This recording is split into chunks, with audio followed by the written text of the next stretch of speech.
Welcome to the Kids Table, where the conversation is about fitness, but the maturity level is questionable. I'm Jen Wiederstrom. Yeah, we know, and I'm Gunnar Peterson. We've got this down. Anyway, we invite you to pull up a chair as we talk fitness, the business of fitness, and the down and dirty systems of success. It's informative, it's inspiring, it's where everybody wants to be. This is the Kids Table. Today's episode is powered by Yeti and Train Heroic, the go-to platform for the go-to coaches and trainers. This week on the Kids Table, Gunnar and I sit down with Justin Cross. He's the founder of Earn Your Booze and a man whose entire philosophy is summed up in one simple idea: earn it. So it started as a conversation about fitness training in the early days of bodybuilding, quickly turned into a bigger conversation about confidence and discipline and why so many people today feel disconnected from their own potential. Justin shares stories from his military background and the origins of Earn Your Booze, but along the way, we also dive into everything from Arnold Schwarzenegger's influence on this entire generation of lifters, which I'm sure doesn't surprise you guys at all. But we also dig into why struggle is often the missing ingredient in personal growth. We go into modern comfort culture, raising resilient kids, and building confidence through action. In my opinion, it's why the gym remains one of the best places to practice life. So whether you're chasing a new PR, building a business, raising kids, or simply just trying to become a stronger version of yourself, this episode is packed with reminders that confidence is not something that you're born with, it's something that you build. So grab a drink, pull up a chair, and welcome to the Kids Table. I'm sitting here with my shirt up just for you to comment on my muscles, and you haven't done it yet, so I'm putting my shirt on now. Yeah, I did it. Did you see? He did this. He just glanced at my arm. Yes. I did the Terminator scan. I saw I'm it. invoking Arnold just because you want. But we're an audio podcast, and not we can see it. And I was like, well, the whole joke's over if you don't make fun of me. I know you want to talk about the pump club. That's why. I love that shirt. Oh, isn't this great? That was so cool. So cool you brought them for. Oh, you didn't bring them for us, but yeah, no, it's cool. Whatever. It's part of the merch. Listen, I didn't think about it, and I should. Go on. Would you wear Arnold shirts? Would you wear Pump Club shirts? What? Yeah, recording, right? Yeah, of course we are. Yeah, of course we are. Yeah, well, go get what you need. Oh, I was gonna say, would you mind grabbing that paper bag right there? You're gonna put it over your I head. know we're recording. We're always recording. You're gonna put it over Jen's head. Oh, Lord. Some of them are That's just for me. what there he is. You guys can fight over which Look ones at you that. Hey. Oh, hey. Oh, earth tones. I'm an earth toner. Going this way. want. And I did not Yeah. know what size tank you are, so I gave you a couple selections. Oh my God. Okay, this is really, I brought nothing for anyone, and you brought everything. And I'm gonna have to ask Lily to get it. Oh no, we're done. I'll grab it for you. I'm gonna give you a Common Ground sweatshirt. Okay. Not that you care, but Might as well do I it. have one. These are great. look at that. P.S. P.S. You know what's funny? Looks good. I showed him today. We were working out early. You were still sleeping. Anyway, there's a little Beauty sticker. 101. There's a little sticker that says "Earn Your Booze" on the bottom of the powerlift leg press, and I was over there doing. I go, look at that. He's Yeah. like, oh shit. I go, I put that there like a long time ago. Yeah, I was saying, we were actually, before we hit record, we were talking about when everybody connected. You were saying so we wanted to get to the origin story. Yeah. When we were just at breakfast, you said, you showed me a text that you sent me on Instagram, 2017. Right. But was that before or after? Look up the date of the pic in your phone. Was that before or after you saw me photographed in an Earn Your Booze shirt with Gunnar? I think it was before. Oh wow. See? That's yeah. You said that. I didn't. We weren't sure. This is fun. Okay, so If I had to guess, I would say it was before. But I'd be interested to know. Earn Your Booze. Okay, this picture was taken February 27th, 2021. This was during the pandemic, 2021. And so he wrote me 2017. 4 years before. Yeah, and I totally ignored him. I didn't respond, didn't know anything. That's right. Because when you do your own social media, we do what we can, but I think that you miss a lot of messages that hit in that request. I tell people I try to get to all of them. You know when, I worked for another exercise company and I would get a ton because they had a massive base and they would just come in, and I thought it was incumbent upon me as someone in this field to respond to all. And I would mostly just respond with emojis like, boom, whatever. Yeah. And someone said to me, that's a terrible use of your time. And I go, I don't think so. I think that's what I'm supposed to do. Mm-hmm. I feel like that's the right thing to do. But I do miss some. I mean, you have to. Yeah. Because somebody took the time to take a picture, tag you, put music on it, do all that kind of stuff. Correct. So if you just give them this back, that's still an acknowledgement. That's all. Yeah, cool. That was what my mom used to always say. Yeah. At least acknowledge me. Like if we were driving in the car and she'd say, do you all want to get dinner? And it was like my cousin and my brother and me, and we were just quiet. And she would say, someone acknowledge me.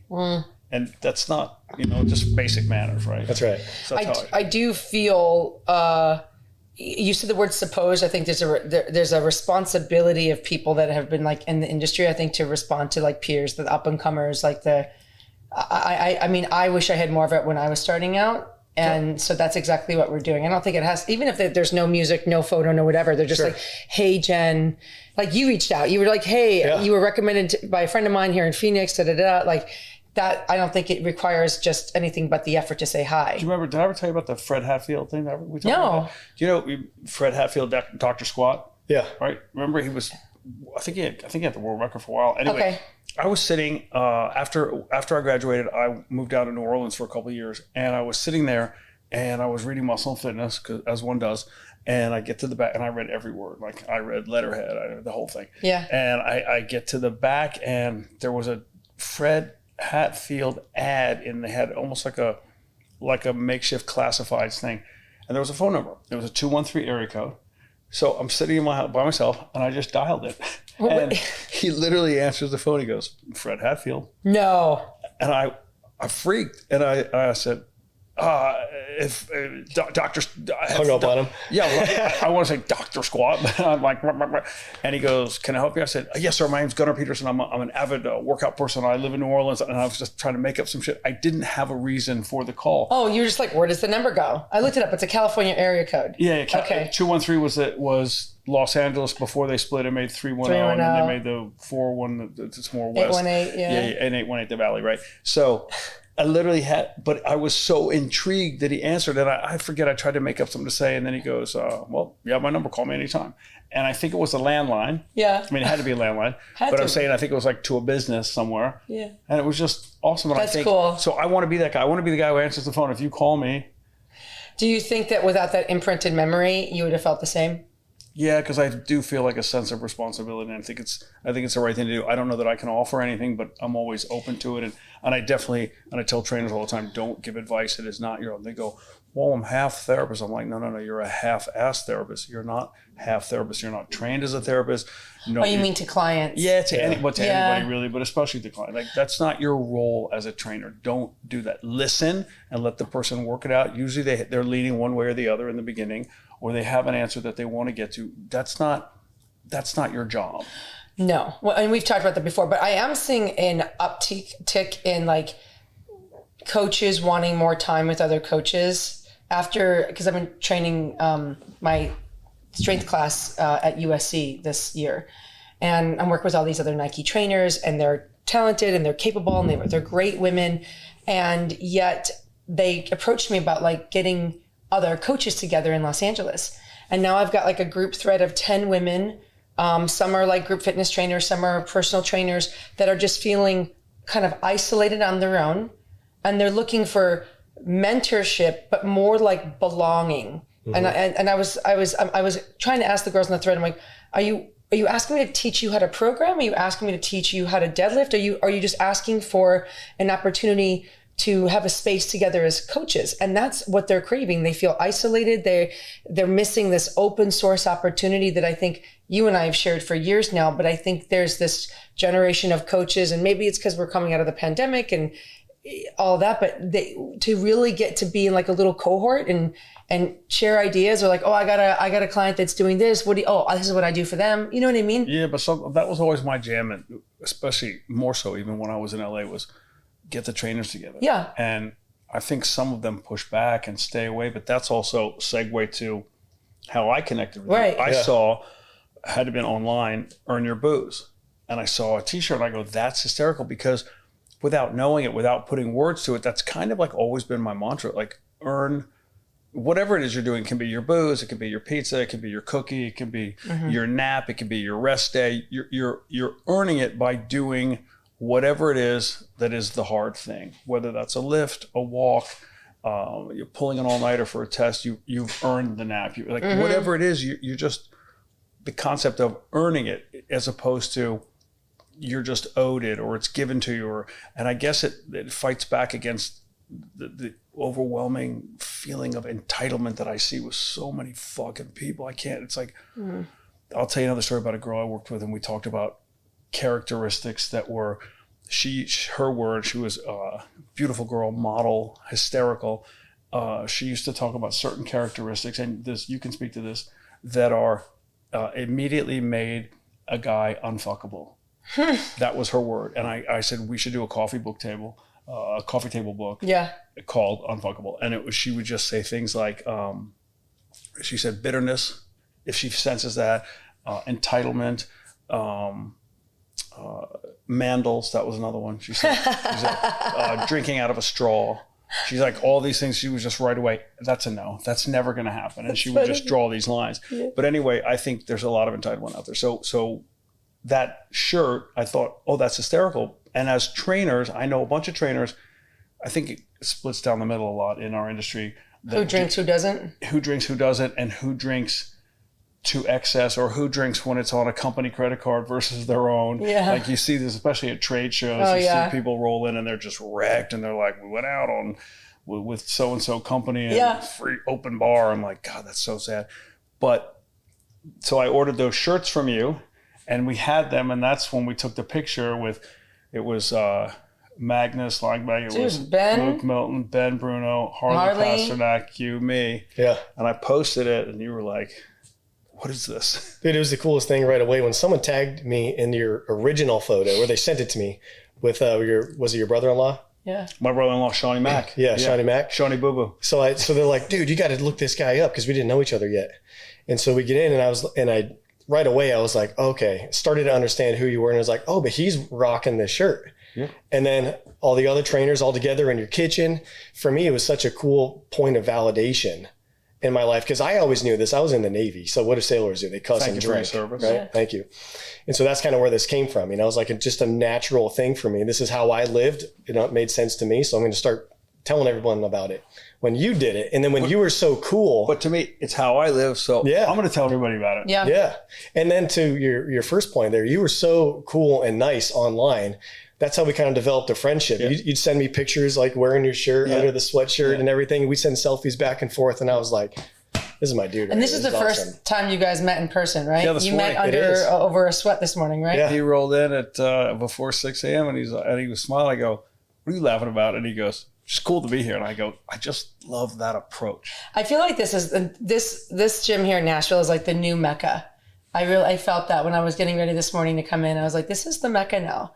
This is in the center of things. Good energy, right? Totally. Yeah, great energy. And I was going through my phone looking at when you first moved here, God, it was all dirt. You're like, this is going to go here. This is here. This shit, that's going to be gone. And just every time I come through, I crop up and you see more. And we've talked about having events here and getting people together again. And it's like, this is the spot for it. Like, yeah. And like you were saying with the trainers, everybody wants to feel like they're a part of something, no matter what industry you're in, especially like we were talking at breakfast with AI really starting to come in and social media, taking off, and you can really do anything you want on your phone. Dude, this could be a quilting circle. It would still be a blast. That's exactly right. Yeah. That's exactly right. You can bond over just about anything, but if it's in person is really where it gets special. But in our field, other than when you're with your clients, you're pretty much alone. You're pretty much siloed, right?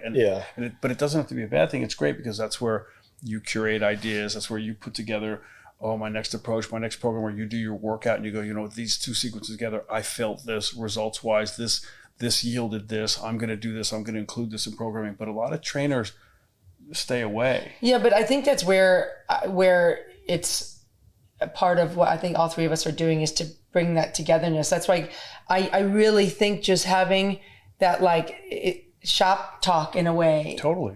It's the most fun. We sat here for an extra 30 minutes yesterday, just kind of talking about life and stuff and people and you know what I mean? But not just training. That's where, and you can. But that's where there's a lot of isolation that I think can be changed. And that's why, like, and I'm throwing it out, any women in LA that are coaches or trainers, like DM me and I'll invite you to the women's coaches group. Like, let me know. And I know you have a pretty open door policy here too with people. Yeah. Especially if trainers come through Nashville, I go, hit me up, come by, do some curls. That's what I usually say. Yeah.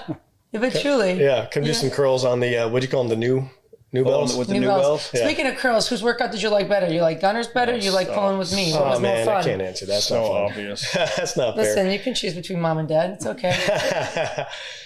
Well, we did get to see you hit the weight you wanted. Not for the right reps, but I'll get there. I'm actually interested to hear what you guys are doing for your workouts now. Because me personally, like, I'm working towards pulling at deadlifts. I want to do the dead pulls at Summer Strong. So for me, it's like and have your nose bleed again. Yeah, I mean, if I could, I would like to make it happen. Did you ever see that video? You got to time it. No, I want to see it. Oh, it's rad. She's pulling at Summer Strong in the deadlift contest, and she gets up, and just as she finishes the lift and drives through, it just fucking explodes in blood, and you could tell the people who've been around that world, they go. And they laugh, and then the other people who are not around that world are like this. They're scared. What's Meanwhile, happening? Bert Soren's like, yeah, and like high fives me, and it was like the coolest moment of like my adult life. And I was like, what are you gonna do next? I go, no, I'm gonna tap out. I mean, you can't beat a bloody nose on the platform at Summer Strong. Yeah. So, but anyway, I'm pulling for that, and Eddie Cohen, who's a dear friend of ours from watching him at Summer Strong, has been giving me lifting protocol. So it's hard. It's not a place where I have a lot of confidence or a ton of raw strength. So I'm trying to get ready in time. But that's been fun to have a target. Well, that's good because you're doing something that you normally don't do. It's out of your comfort zone. Yeah, like I'll deadlift up to 135, and I'm trying to pull at least 280 in a month. So we'll see what happens. You're gonna get it for sure. With the right mindset, I think so. And that's what's fun about Ed, because I'll send him the videos, and he's like, your body's not the problem. He's like, it's your mindset. He's like, where's your killer instinct? Like, he can see like my energy around the approach, and sometimes he'll give me cues. Yeah, if people don't know Eddie Cohen, COAN, like, look him up. Oh my God, he's greatest of all time. Greatest of all time, of any powerlifter at any time. You have more killer instinct in you than most dudes out there these days. And that's a compliment. You got all that from just a few sets of deadlifts? From our talk and from deadlifts, yeah. Yeah, I mean, it's wild how many guys go to the gym or don't go to the gym, but regardless, don't have the confidence to sit on a podcast, to introduce themselves, to go outside of their comfort zone, to fly across the country, to meet people. Like, nobody has that. I think maybe it's been exposure therapy, and I'm curious to know if you feel this way too, because neither Gunnar and I really started in the field the way most would. I mean, he's been very open being an overweight kid, and I was very shy. Like, I was in the orchestra. I wasn't popular. I was bullied a lot. So like I wasn't easily meeting people, and I wasn't very confident. And so I think, but being exposed to, I never lacked that. I had the confidence and the walk in and just blurt out stuff. But I think that's part of your upbringing. You lived in how many different countries by the time you were 18? How many languages did you speak? Yeah, but we moved around, and I never had a problem going in. I looked at it as a chance to reinvent. It's like shake the Etch-a-Sketch. Who can I be now? I mean, not in a fake way, but any way that you didn't like who you were becoming. You go, I'm not going to be that guy. And I tell my kids this now, even especially my little guy. I told him last night, I go, you can wake up tomorrow and be whatever you want. I told him last night, you can ask my wife. I said, you can wake up tomorrow and decide you're going to be the best soccer player on the team, and you're just going to work at it. You can decide, I want to be the president of the United States, and you push towards that. You can decide you want to join the military, and you're going to push towards that. Whatever you choose, I go, sleep, dream. It may not come to you tomorrow, but when you wake up, decide that's what it is, and then work towards it, which also circles back to earn it. Yeah. Well, no, of course. Yeah. But you said something on the phone the other day about seeing your dreams through. Do you remember what we were talking about? Yeah, I do. I wrote it down. I wrote a note to myself. Yeah, I do. It was a really great concept, because it's like when I think there's this idea, and again, we got a little head start at breakfast of talking about like who we were, and sometimes you live these chapters and you're like, oh, we're going to leave those chapters behind, but they're a part of us. Yeah. Like he was like the nerdy band kid, and I was the nerdy orchestra kid, and we're like, oh, we have that commonality. And even his military, that was like a different life, and then you're working with more covert, I'll say, I don't know the proper terminology. Classified, yeah. Classified. See, I had the C word, right? Yeah.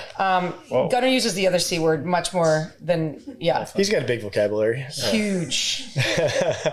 But you look at these as sections of your lives, which are actually a collection of like chapters that all are rolling into what brought you here now. Yeah, I'm glad that I was the tall, skinny band nerd back in the day. You know, so like you said, I always had the confidence though. I was like a tall, skinny, confident band nerd, but I hated being skinny, too skinny or whatever for football. That's what got me starting to lift weights. So that was just kind of like, I think maybe where my drive or my edge came from, but I was always outgoing. I was always comfortable doing new things, but it was always like an inside thing for me that I'm doing this for me in my bedroom or in my backyard, you know, because I always wanted to put some size on. Where did you pick up your first training ideas from? Was it a book? Was it a magazine? He said Muscle and Fitness.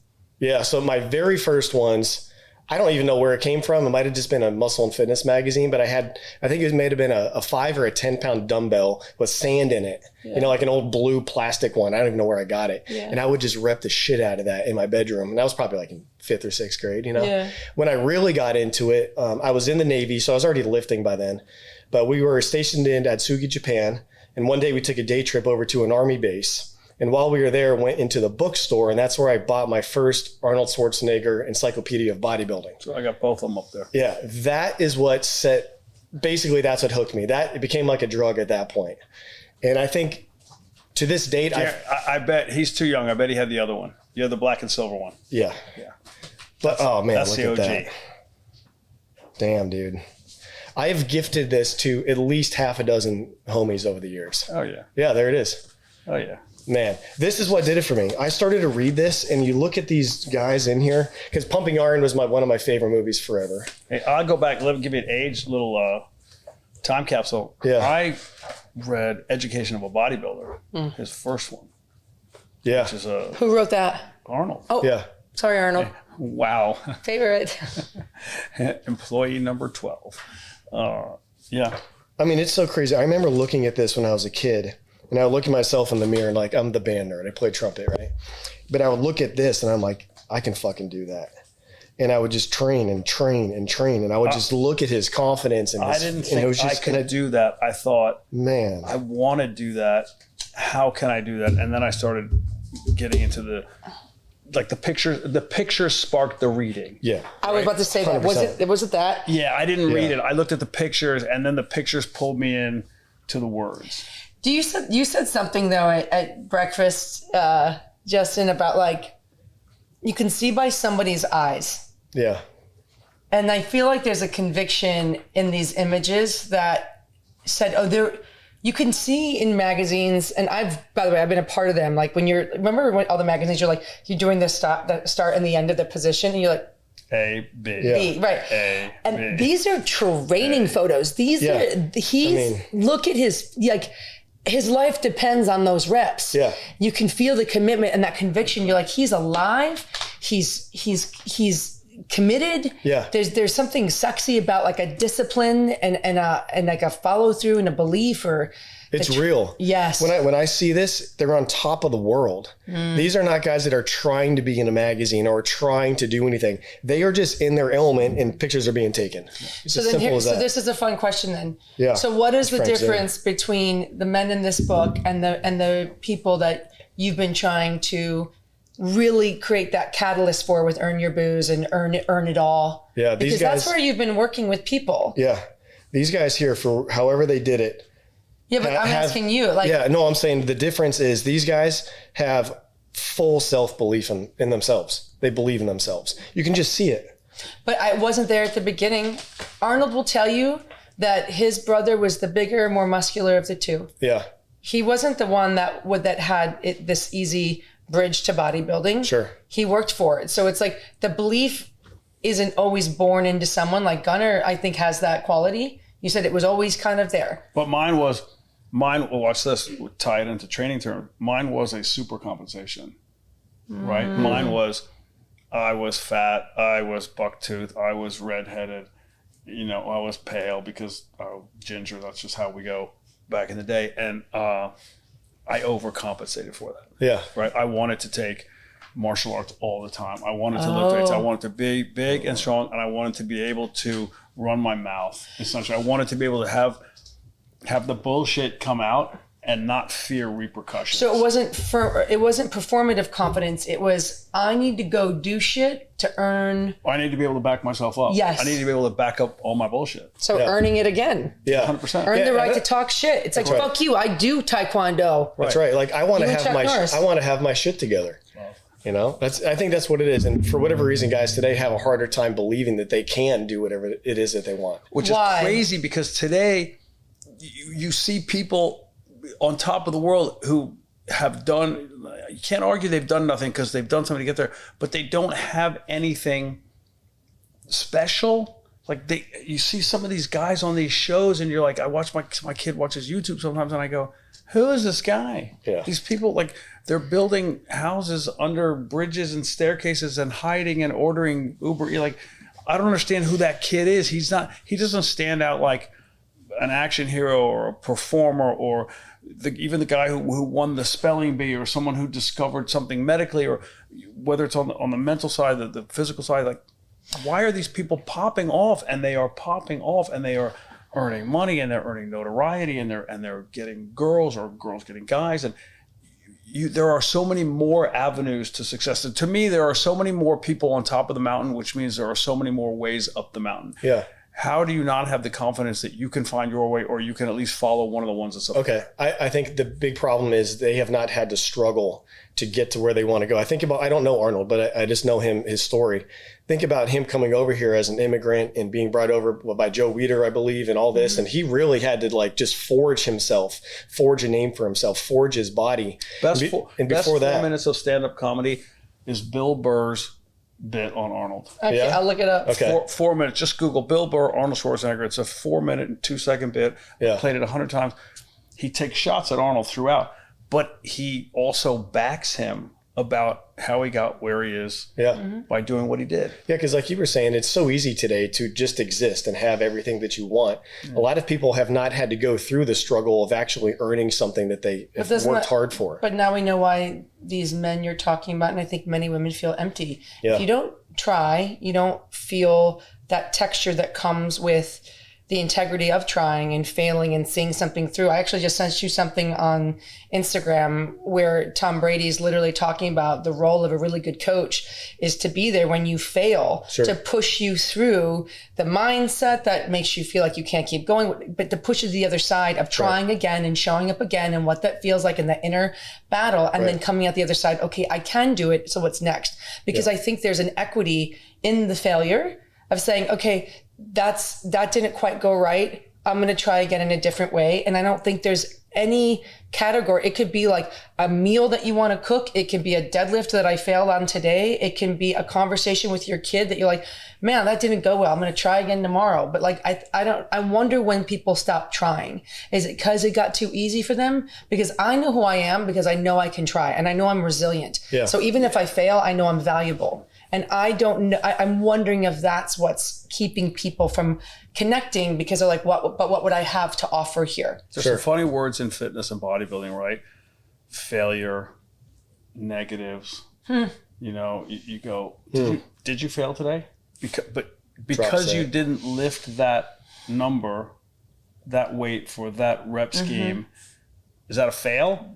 Because to me, the success is, I mean, bring it all the way back. You walked into the gym. I agree with you. You lifted something. I made a new friend. Yeah, you made a new friend. You are better when you leave the gym than you were before you got there. Facts. Well, but it was even interesting because I was in Justin's ear, like changing his position in his deads, and then I had to do a triple at 255. And 1 was really hard, 2 was smooth, 3, I just couldn't get off the ground. And I sat down, he's like, you know you have that. I can see that you have it. And I just said, I know, I just don't think I've got the confidence to pull it yet. And I just haven't had enough time on that weight in that situation.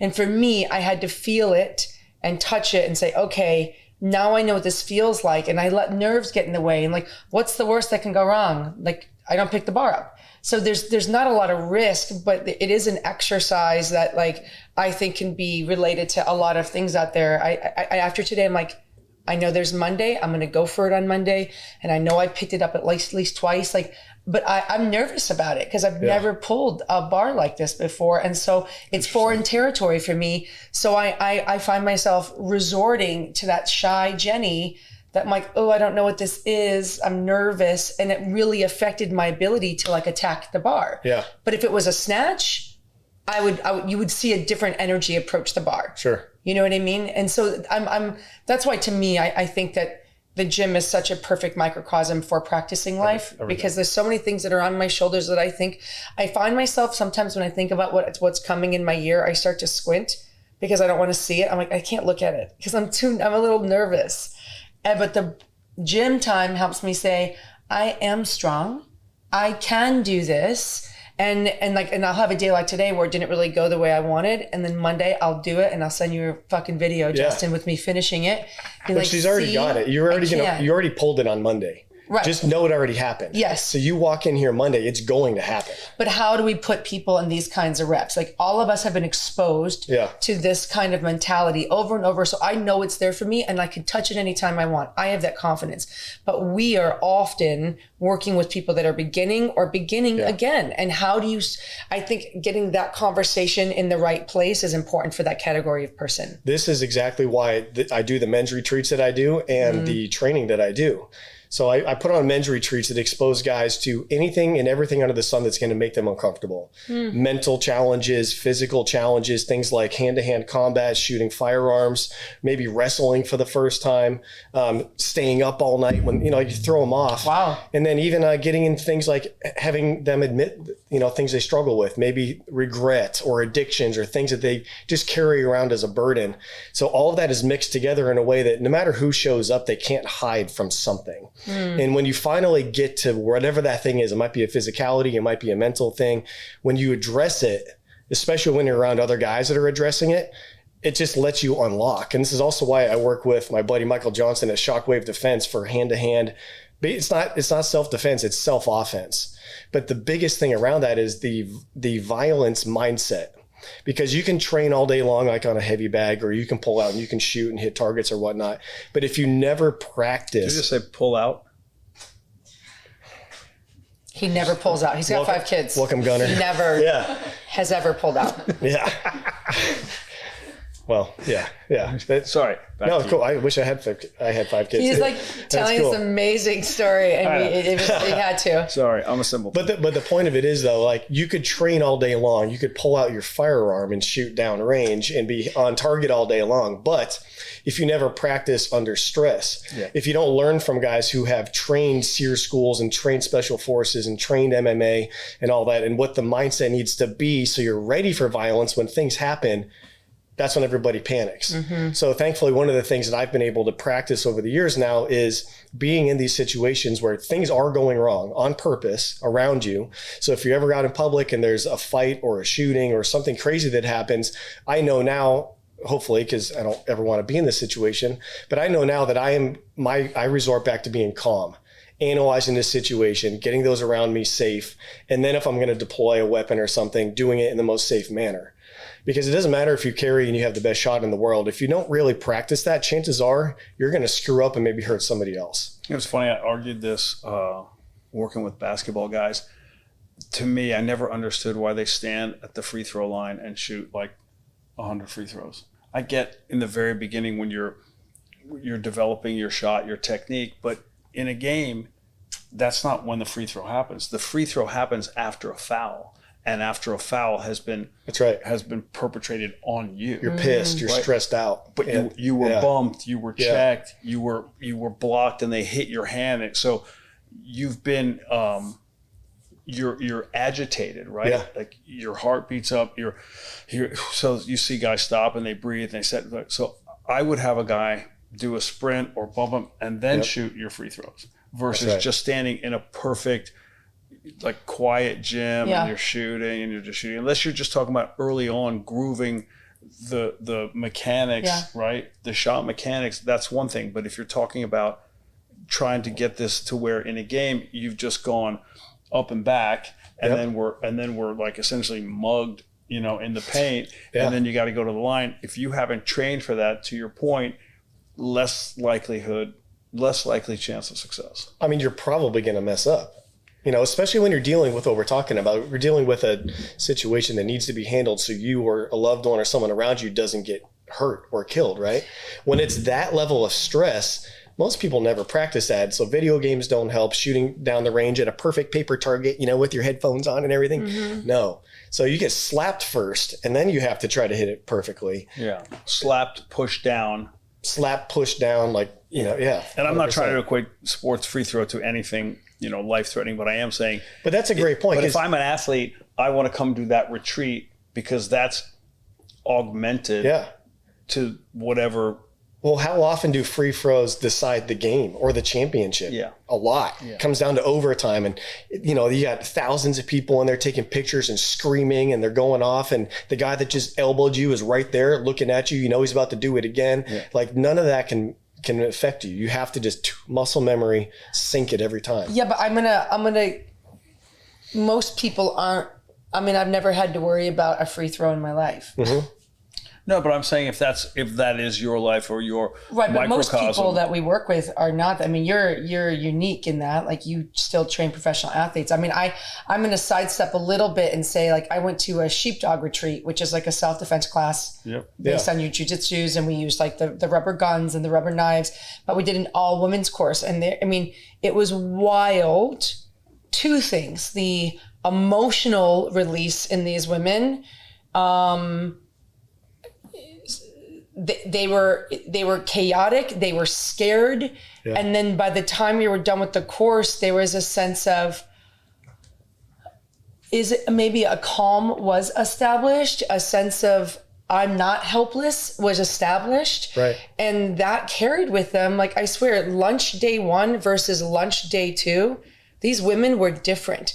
And I think that's what's exciting about like change happens that fast. Yes. It really can. Just that exposure. So, and it can happen for a professional athlete with free throws or a dad of 3 getting slapped in the face, doing so it sounds funny, but you go through these trials and you get to see yourself with more clarity. You're like, I am that person. I am tough. I am not like, I can do something in my life that's different than I thought, whatever that you want to take that. You know what I mean? And that happens just in the gym too. If someone, of course, right? If someone is not used to working out, they don't think they can go to the Mecca here in Franklin, Tennessee, because of all the things. Oh man, I can't walk in there. A lot of people feel like this even going to EOS. All the lights and the big people and everything, they feel like they don't belong there. But dude, once you get past that, you get in there, get a couple reps, and start to feel what your body can do. So how do you get people past it? I mean, you have to find a way to get them to want to do it. Because a lot of people want to be in shape, but they do not want to do the work because of whatever reason, right? The big, scary, roided out guys or whatever, the sexy girls, and they look at that and they're intimidated. So you have to be able to figure out what is going to motivate this person. Shame works for some people, right? Yeah, but do you do that individually or how do you? Yes. Yeah. So shame works for some people. Other people just need a little wake up call like, hey, you're a dad. Can you go to the soccer game and carry your kids out of there if something goes wrong? Or are you 42 years old thinking that your life is over and that you're just out of shape and that's it? No.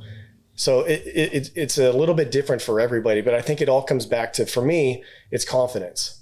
And I think the easiest way to build confidence is just to move your own body and see what you're actually made of. Go from point A to point B, even if that's a little increment, you're gaining confidence and you just keep doing it over time and everything just one of the intervals we use, or I use, and the other guys I think have picked it up, on the heavy bags, but also on Bob, right? On the dummy, I have them hit it with a bat. Yeah. And I have them hit it with a bat, and then I have them go lefty, right? Which is like if they're righties, right? And feels weird, right? It's your spastic side, yeah. And you can just hear the difference in the strike.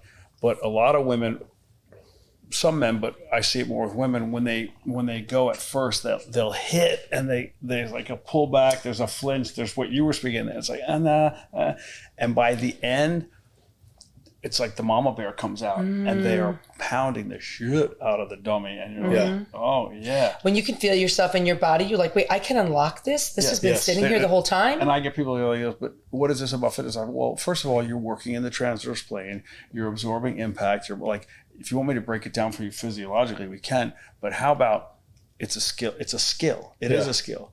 You know, people say, would I be that guy? Could I do that in that moment? To your point about, could you carry your kids off the soccer field? Could you, God forbid you ever were in a position to defend, could you actually carry through? Yeah.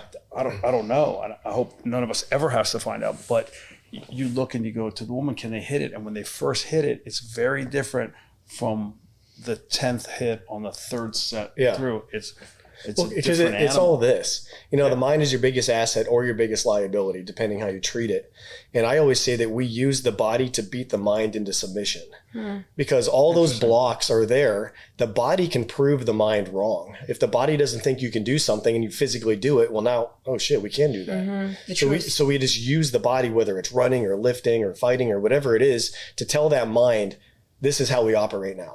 Yeah, it's almost like evidence is confidence. You kept talking about confidence. I think that there's a competency that comes with repetition. You said beating the mind into believing. It's like, that's kind of what you're teaching it. It's like, see, you can. That's right.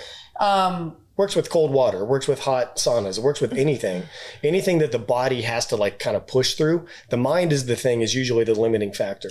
There's a great book called Endure. You can listen to it for free on Spotify. And it's there's a lot of storytelling from, and you'll remember over me, what is the Antarctic trip from? It was on foot in the early 1900s, an expedition. He didn't make it. Oh, it's iconic. But the conversations around the book are actually, one of you girls look it up, just like Arctic expeditions, because then we won't leave the listener hanging. But he talks about which is stronger, the body or the mind. Who gives up first? And there's all these tests. Wait. What's your answer on that? The mind will give up first. Yeah, I would have said the same. Yeah. The body can do far more than we believe. Absolutely. And there was this specific expedition, which was included in one of the chapters, because it was this idea that, you guys can just shout it out. Ernest Shackleton. Shackleton. There we go. Thank you. So he made it almost all the way. Yeah. To the South Pole, North Pole. South Pole? This is great. This is why we have a team. And he knew that if he pushed to be the first one, he would members of the expedition would die. They weren't going to make it. So he decided, we're not going to go for it. We're going to turn around and we're going to make it home.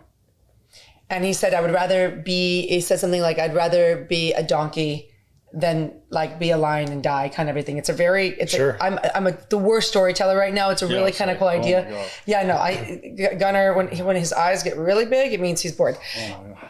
South Pole. South Pole, thank you. And so we'll just cut this whole story out because I'm drowning. North Pole is Santa Claus. We could pivot off. Okay. But there's another expedition that went out that made it all the way to the South Pole, but they had like jets there waiting for them, like planes to bring them back. So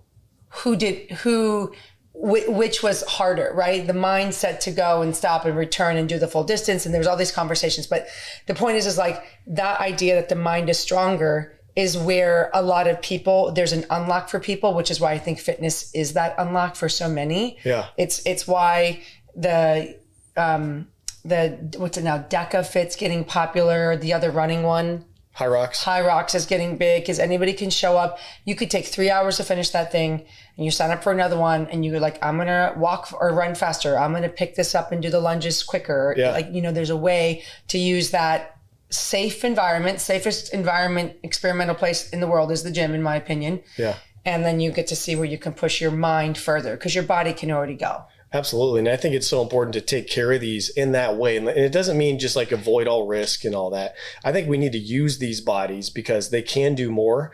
And that's always just going to keep unlocking this. I think though we need to use them sooner. Wouldn't you say that getting kids started in sport or some sort of organized movement is the answer? Yes. 100%. Yeah. Yeah, absolutely. Because they're in it. They understand communicating. They understand authority. They understand accountability. They understand failure, falling down, failing, getting out of breath. It was even funny last night. Zane, he's like, if someone, my 10-year-old, yeah. The coach was like, they were tied up 0-0, and he's like, the team that loses, is running 10 laps. 10 times around the field. Yeah, exactly. Like that's way more than this. Oh, this is a lot. Oh, I thought, okay, 10 times around the field, okay? Yeah. So Zane's, pulling us into this story, just as his father is a great storyteller, so is Zane. And he goes, so I towed in, what do you say? I towed it in? I towed. There was a term he used. I towed it. I pushed it in, or something like that. But he scored a goal at the end, and he's like, so he didn't have to run. Oh, yeah. So he understood pressure, outcome, reward. He got to be the star on his team that said, I made the choice, I got focused, and I did it. That's right. Like at 10, that's cool. Yeah. Like that, I mean. He's also, it's funny, he's super, like you said, he was motivated to not do something. He did not want to do that run. Right. That's what it was about. That's right. But he will play. That's why it's different for so many people. If I incentivize him with something and spare me all the things on parenting you shouldn't give, that your kid should play for the joy of the game. Yeah.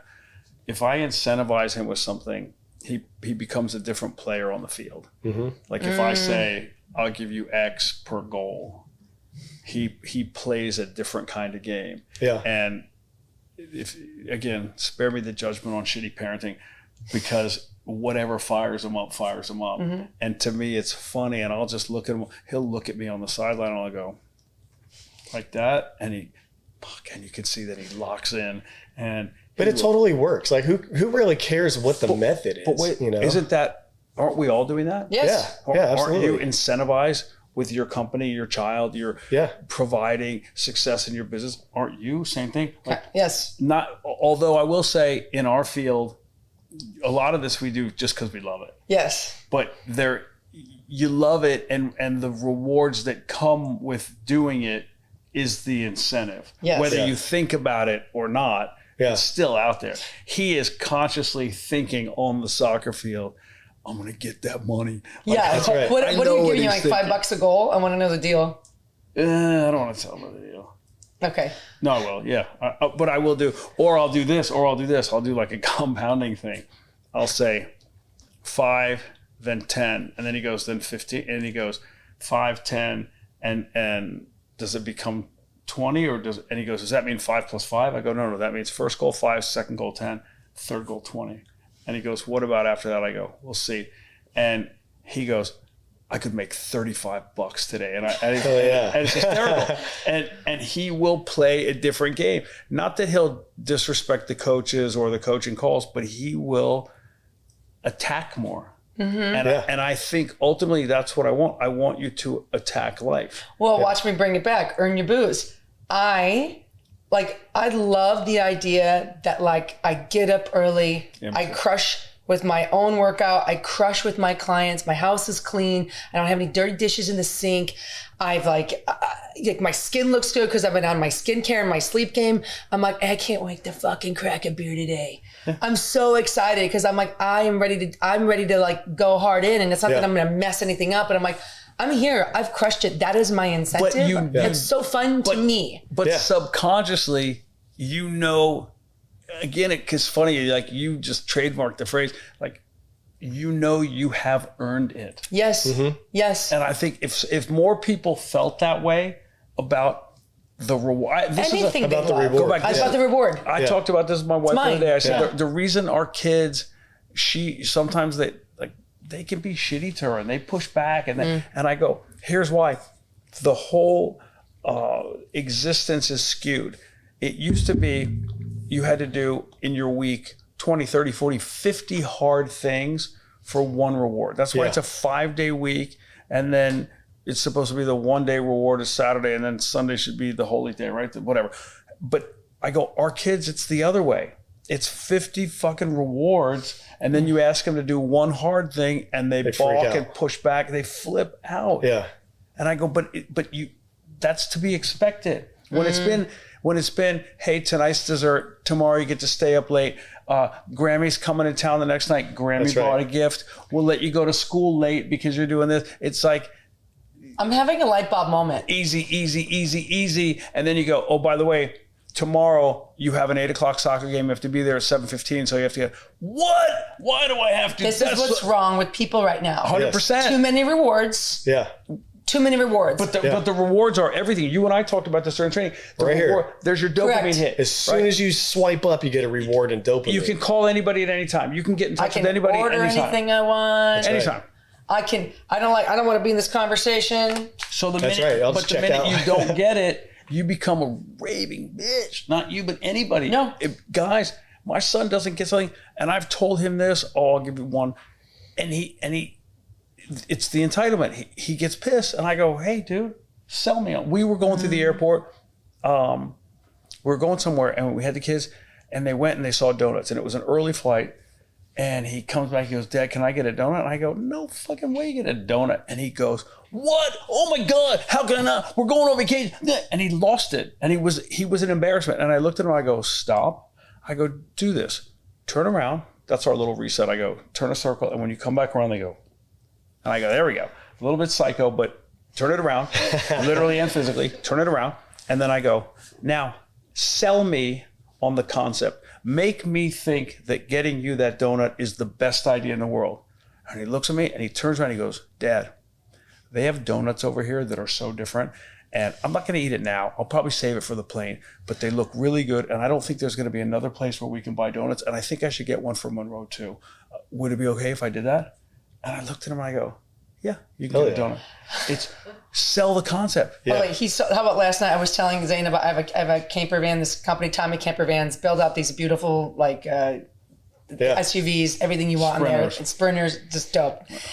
And Zane's like, Dad, just think, we can get one, and we don't have to spend money on hotel rooms. And if there's a team dinner, we can go, but then we can be in the van, and it's going to be great. And then he goes, and I'm going to really be committed to soccer. Yeah. I was like, who's talking? And I said to him, I'm seeing this behavior. That's right. I go, do it the other way.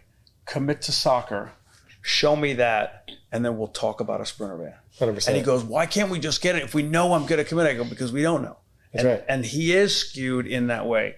Get all the shit first. Sure. And then tell me how you're going to really apply yourself. It has to be the other way. It has to be the other way. Yeah. You know, I have my 7-year-old this last winter when it was cold as shit. We have a pool in the backyard, deep end pool, so it gets really cold, right? Yeah. We don't like to swim when it's cold. Arizona. It's like a cold plunge. It's Arizona. Yeah, see, we want it to be like 90 when we're swimming, so it just feels amazing, right? But she wanted ice cream bad. And we were outside, and I was like, all right, jump in the pool. She said, I don't even have my bathing suit on. I was like, yeah, do you want ice cream? She tested it. She's like, oh, it's so cold. I was like, well, if you jump in the pool, I'll get you ice cream. Are you serious? She had to check like 2 or 3 times. Sure enough, boom, in the pool, clothes, shoes, everything. And the first thing she says when she gets up, she's laughing. Then she goes, I did it. Oh, wow. And I was like, that's it. Yeah. So I didn't specify enough beforehand. So then it turned into dinner at her favorite restaurant and ice cream and everything else. But so we did good lesson that. For you in that as good well. Good lesson for me too, right? Good lesson for Dad. Yeah. No, well, but I think this is the kid conversations actually bringing us into a really great component of the human condition, because I think that part of why people feel so much shame, so much lack of their own ability or capacity for work, for resilience, for just bringing value to a conversation, is because there is so much reward without any kind of effort before it. Yeah. And so it's like, I don't even deserve this. And then I actually think these treats, these rewards without work almost end up like personal, it's punishment. They eat at you. Yes. Yeah. So there's a built-in shame. Yeah. What's it called when people whip themselves? Self-flagellation? Is that the right word? I think that means farting, but flogging maybe. I don't know. A little masochistic. Just a little. Guys, when I really want to be mean to myself, I lock myself in a room and I just fart and fart and fart.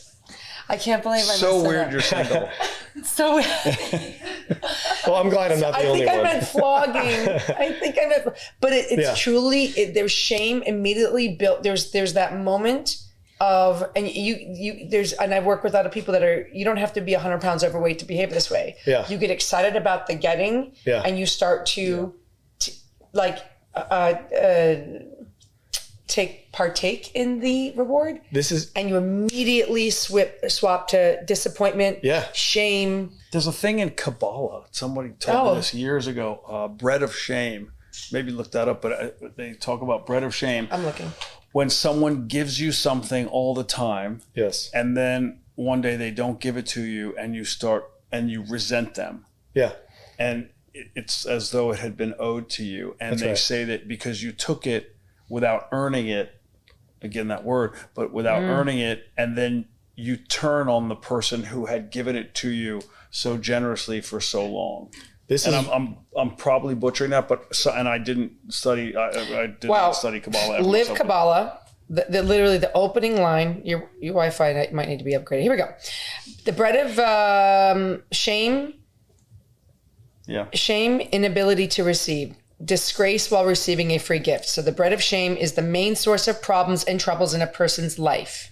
The first condition for human existence and for the creation is to eliminate the bread of shame. Wow.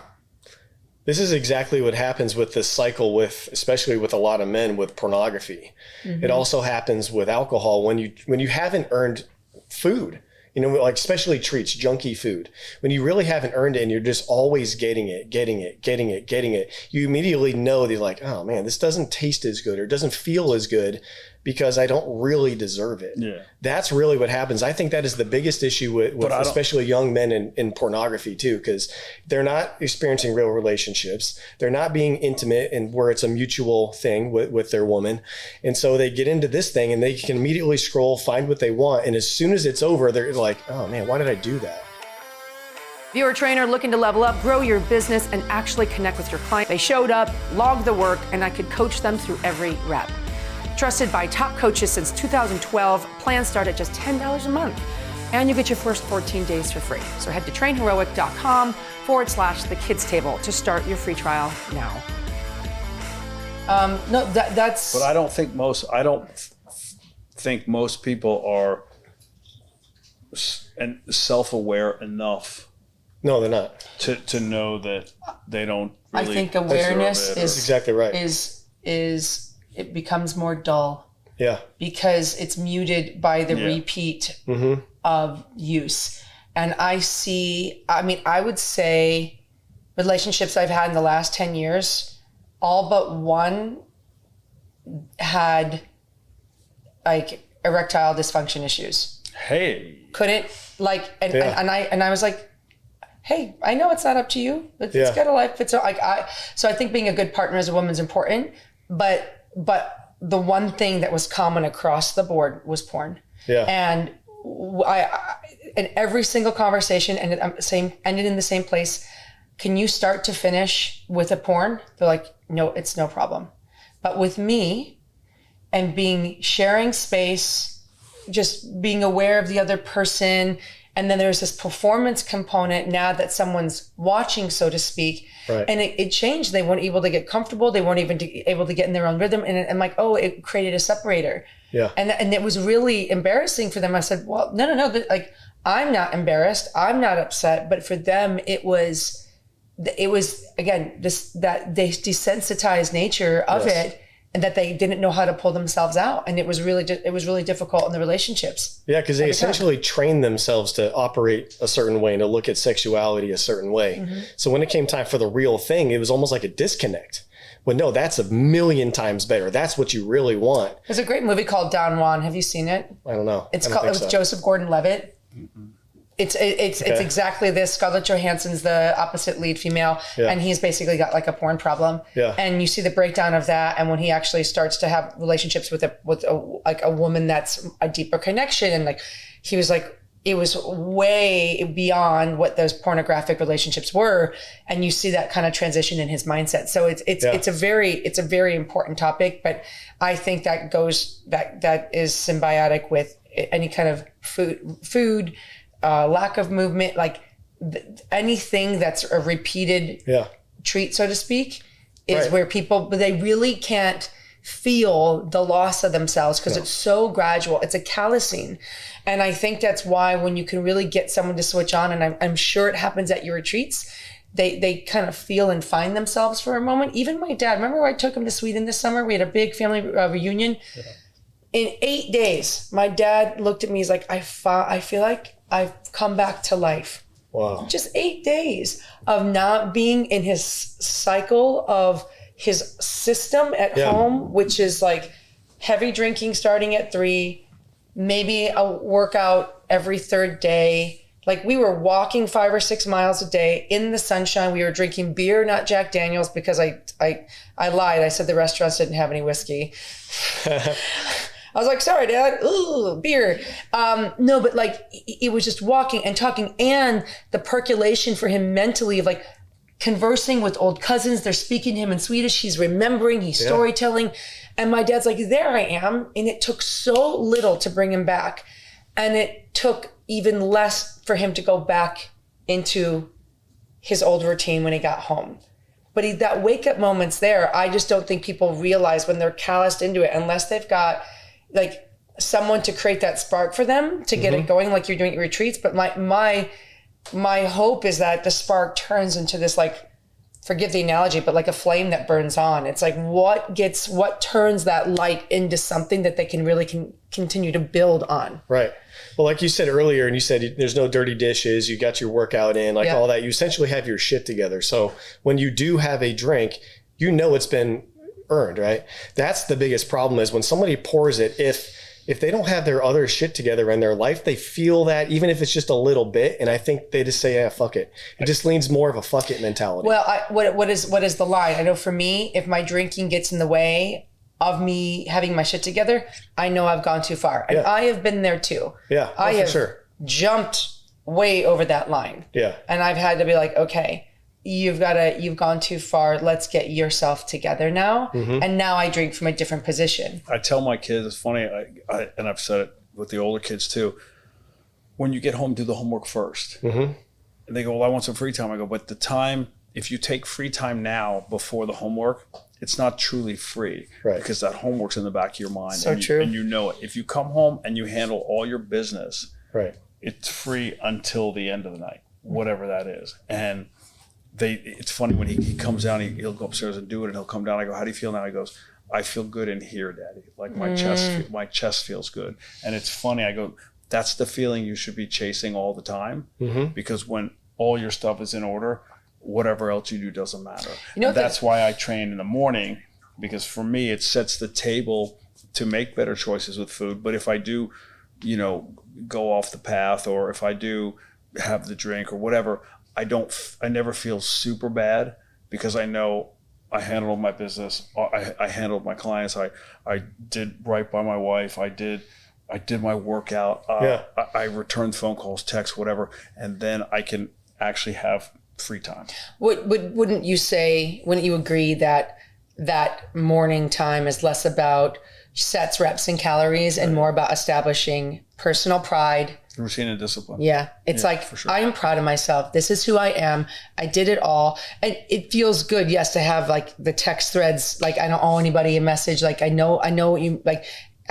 But it's more than a checkbox. Yeah. It's like, I chose me. I did what I needed to do. Also set myself up for success. Yeah. Like I'm at my best, or as good as I can be, by having done that. And however many good choices you stack back to back to back leaves you feeling higher and higher and higher, right? Whether it's your food, your sleep, your what you chose to do work-wise, your training, blah, blah, blah, then it's all locked in. And everyone else knows if you're doing that or not, like your clients, your kids. Yeah. They can tell if someone's just, in the gym and pushing them through a workout, but their life's kind of in shambles. But you show up and you got that light in your face and your eyes, and like they're like, wow, this person is doing more than just pushing me through a workout. I'm actually kind of inspired to learn more from them. I want to know what else they're doing.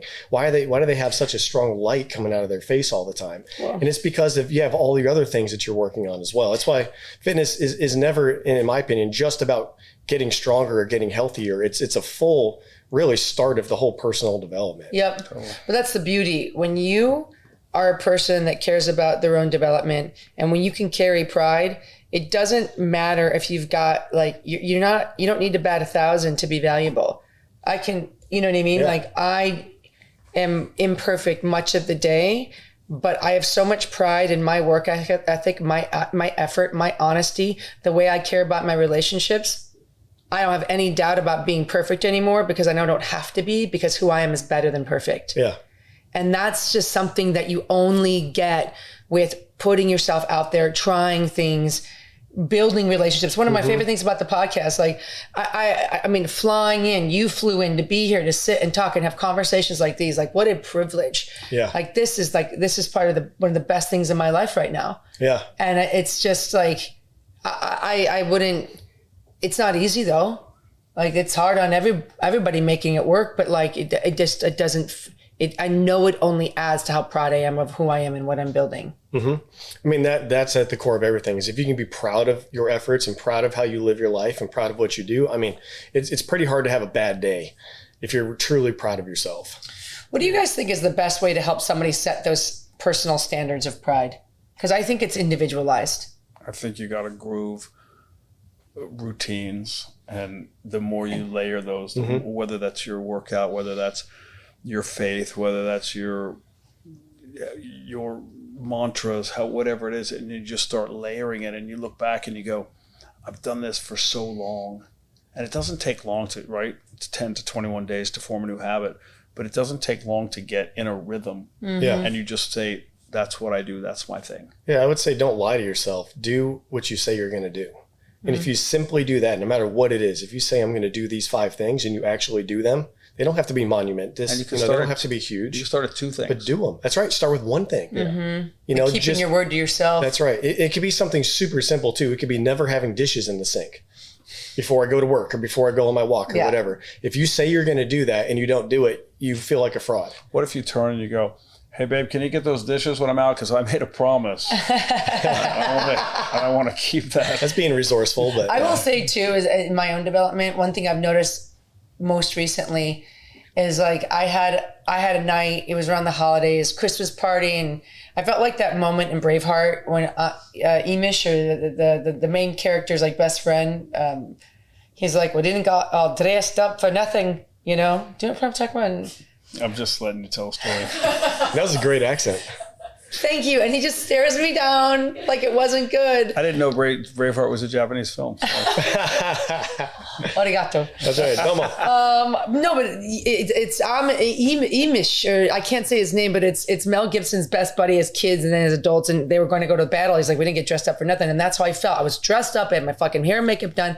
I'm like, I'm going out, and I went out so hard. I had so much fun, but like people the next day said, hey, just checking on you. You good? I go, yeah, I'm fine. I'm like, why? Other friend, hey, you took quite a spill. Let me know if you're okay. I was like, what? And I remember, I was like, I don't have any memory of that. I got no scratch. I mean, apparently I recovered just fine. Another guy at the gym shows me a video of me, like, I was like, I was coaching the guy stripper, and he was like upside down, and I put money in his belt, and I was like, hey, good job, man. Like, so I was polite and obviously super happy. I have the video. I'll send it to you. You'll die. I'm good. Die. I'm good. And I thought, I'm not watching. But I thought, what are you doing? Why did you push so hard? What was upsetting you that you would go? Because I was having a good time, but when I drink like that, I know something else is really bothering me. And I had this feeling of the next day, and I called a best friend because I want accountability, and I said, I don't have a problem with my drinking, but I do have a problem with how I'm using it when I'm sad. And I talked through why I think I was drinking that way. And, you know, again, there was no problems. I didn't hurt anybody. I Ubered, I didn't drive drunk. Yeah. But I thought this was a self-reflection that I need to understand. And part of when you said be honest with yourself, it's not just keeping your word. It's like really keeping that honesty open, saying, this was the difference. You should have gone home, and this is why, and making those changes. Because what was comforting for me was not what I needed. I didn't need to keep drinking. I didn't need to go to a gay strip club. I didn't need. You didn't invite Gunnar, though? Eyebrows. No. He's not allowed in there anymore. Yeah, that's another story. Yeah. Ever since I quit working. Yeah, as a former employee, he can't go back. But I thought, noted. And I was like, all you can do, Jen, I'm like, I'm not going to be shameful, but I'm going to listen to this information and listen to this feeling. Because I was like a little hungover, but it wasn't like, oh my God, I feel terrible, I'm not going to do that. I'm like, no, I feel terrible because of like who I was and not remembering a night. And I was like, I don't want to do this. This is not where I want to be. And it's really within reach for me. This is my biggest issue with the term drink responsibly that you see on every drink, because it doesn't really mean anything. What does that mean? Just don't black out? No, get an Uber? I always Like, took what does that that even as, mean? I've been browning out a lot lately. I always took that as don't drive. Sure. That's how I always refer. Oh, that's what, yeah, me too. Yeah, so the way I look at it now is like, okay, drink responsibly. I think people have heard it a million times, so that just kind of they gloss it over like anything else. This is what I mean by earn and enjoy. So if you earn your booze, and like you said earlier, if you have your shit together, part of that means you're not going overboard. Part of that means that you're still a respectable person, whether you're sober or you're drinking.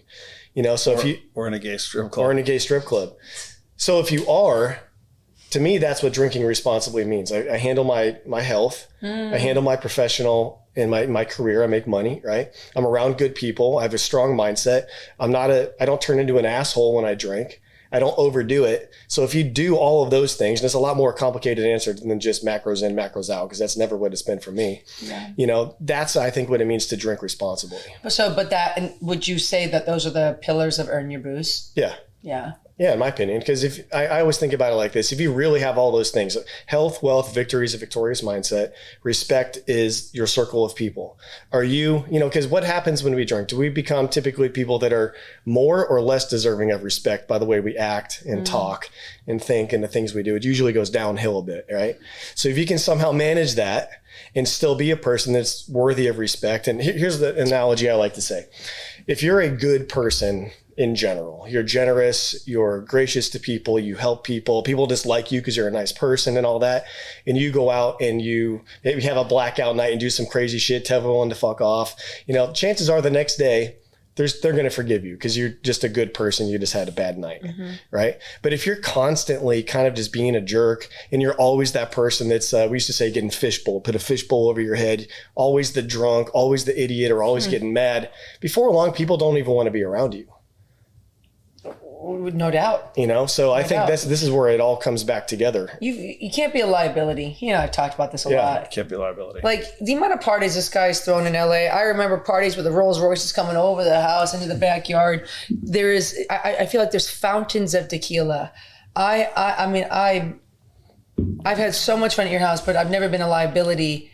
I've never disrespected him. Yeah. Like I had to jump in your pool once because I lost a bet to Ed, but like that was like the extent of my bad behavior. Like my brother uses that word liability. Like we'll be out somewhere and he'll be, he's more tame now, but he was always ultimate host of all time. Yep. And he would say there's the one guy who is the fishbowl guy or something. Yeah. But he comes, even if you don't know him, you go, oh, that's not the first time you've been the fishbowl guy. That's I can right. tell. And my brother will just look at me and he'll go, he's a liability. Yeah. He's a liability. And I go, no, he's getting, and he goes, gee, he's a liability. And then you're off the list. yeah. And That's right. And he's never been wrong. Each guy he's called, and it's not like he goes looking for it, but it just blossoms. It's like the person outs themselves. You know what I mean?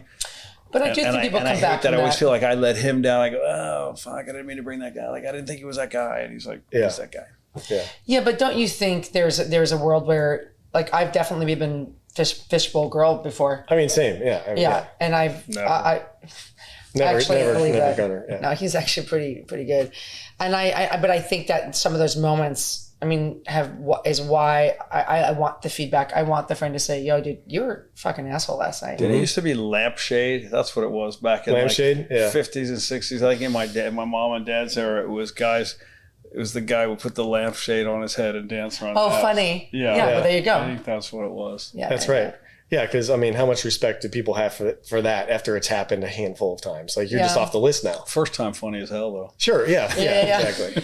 No. You get a couple tries with us. Yeah. No, yeah. I mean, it's funny. Put I the think, other lampshade on, Tommy. to us, like, I just think drinking is just, it's fun. I don't drink by myself. I love drinking with friends. I think it's fun. I think it's fun to be like, Gunnar, what's that? And like to chug his drink when he's not looking. That's funny to me. Like, I think I Endlessly funny. endlessly funny. Well, would you agree that one of the things that people need to be healthy, especially long term, is happiness, social? We talked about. I know where you're going.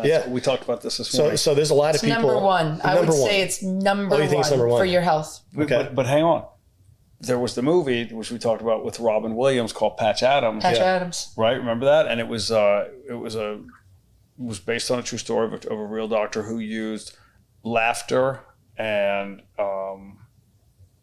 clowning, Like clown and humor. there was a third thing in there that he used as the cornerstone of his healing practice. Yep. And this is why I roll with earn your booze more than earn it all, because earn it all typically is where you're going to find more sobriety, more Goggins mentality, more just always dialed and just very serious.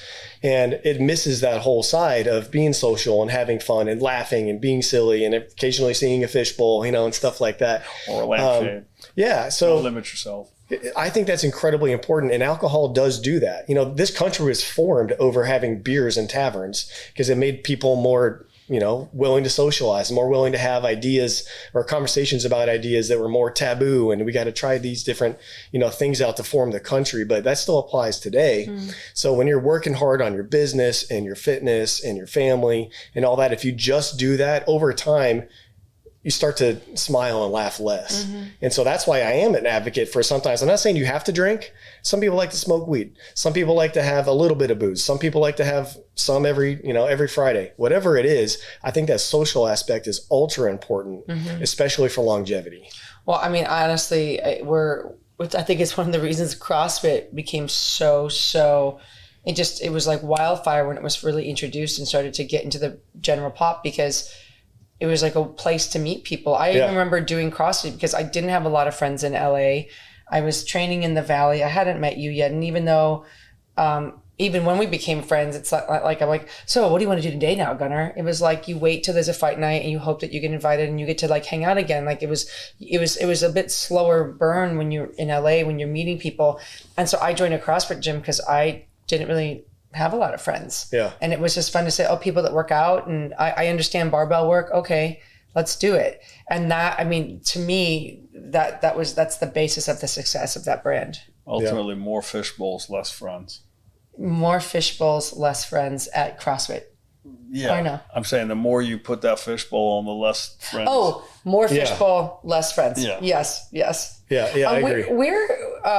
Where can, if people want to learn more about Earn Your Booze or like get merch or start to live the life of it, is it just earnyourbooze.com? That's right. Yeah. Oh, great. Okay. Pretty easy. And then it's your Instagram account too, right? And your Earn Your Booze? I haven't Earned Your Booze. I haven't been using it much because, I've been in business now for almost 10 years. Yeah.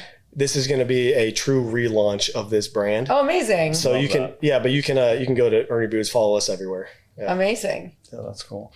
Well, I will say this, as long as you bring the booze, Justin, you always have a seat at the kids' table. Deal. Thank you for coming. Yeah, thank you both. Thanks Appreciate for the merch. Very This is cool. amazing. Yeah, and the merch, you brought that. Awesome.